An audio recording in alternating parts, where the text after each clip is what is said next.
All right, now former defense industry technician Mark McCandlish will speak with us now.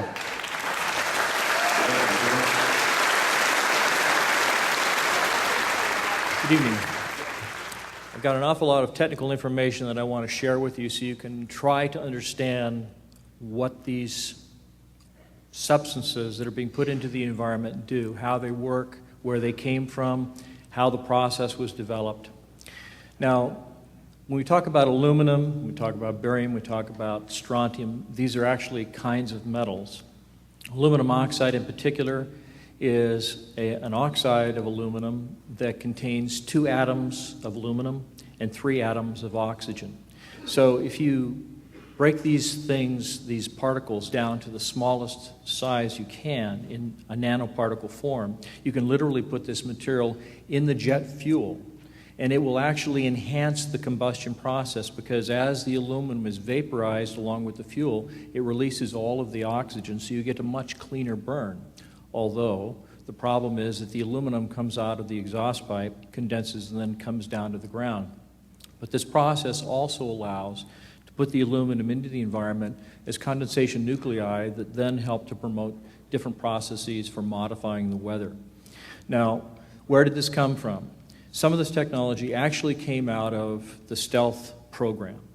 Now, the reason I say this is because stealth is about, particularly if you're talking about radar and aircraft, stealth was the idea that you would try to reduce the amount of radar energy that would be reflected off of an aircraft. When it's transmitted from the ground, it hits the aircraft, it reflects the signal back. The antenna that's with that system can then see the plane, track it, shoot it down. So the idea is if you want to reduce the radar cross-section, the RCS, of the aircraft, reduce its visibility on radar, you could put particles of metal into the paint itself. It was originally called iron ball paint, but they weren't actually balls of iron. But these particles would then absorb the energy, principally because the particles were tuned. They were all a uniform size, sizes that we knew would resonate at the same frequencies that the radar of the Russians and the Chinese were using in their weapon systems. So if you put these particles into the paint, they absorb the microwave energy and they convert it to heat. Now, if you take these same particles and you spray them in the air, and then you broadcast a microwave frequency into the air, you can cause those particles to heat up. Now, if you take a single chunk of aluminum, say like this, and you break it up into something that's the size of a nanoparticle, say 40 nanometers across, 40 billionths of a meter, you'd be able to create billions and billions of particles of aluminum from something this small. You could fill this entire room with a haze that you could see. But if you put that up into the air and then you broadcast a signal that is tuned to the exact frequency that matches the size, and this is the key, all of these particles are the same exact size, so they respond to a specific frequency. So when you transmit this frequency, you can get all those particles to heat up. And because this item here has a relatively small surface area, you can magnify the surface area of this one object by billions of times by virtue of the fact that you've turned it into countless little balls of metal. So those little particles of metal that are in the atmosphere then magnify the amount of energy that they receive in the form of a microwave transmission. So you can heat up a mass of air, and if that mass of air has moisture in it, any kind of humidity at all, it all rises and expands. So this is how you can actually generate a weather system. This is how you can generate a powerful low-pressure system. In fact, the convection cells, the updraft of the air in these engineered systems are so powerful that they can produce hailstones that are the size of baseballs. Now, you may wonder, how is that possible?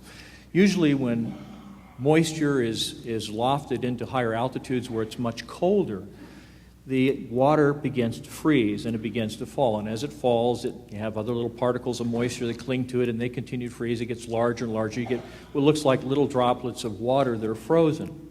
These little droplets can then be lofted again because of these power convection cells, and each time it adds another layer of ice.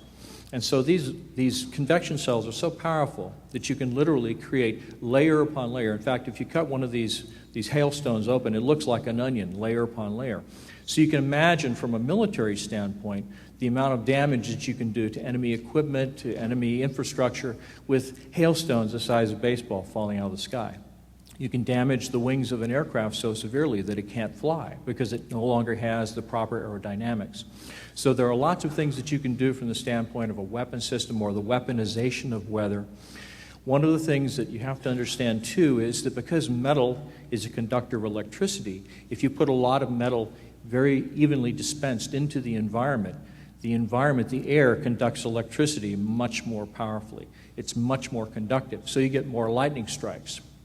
The bad part of it is that when this material falls out of the atmosphere, particularly the aluminum oxide, it gets into the soil. It's literally small enough to be absorbed through the root structure of the plants, as I believe someone else said.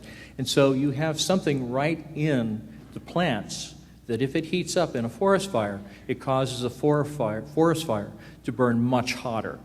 This is one of the reasons why I believe the forest fires we're having now are so much more severe. In fact, if you look at the statistics from the state of California, NOAA, CAL FIRE, you'll find that the suppression costs of forest fires have doubled in the last 10 to 15 years, and it's largely because of the materials that are being put into the environment. Thank you very much.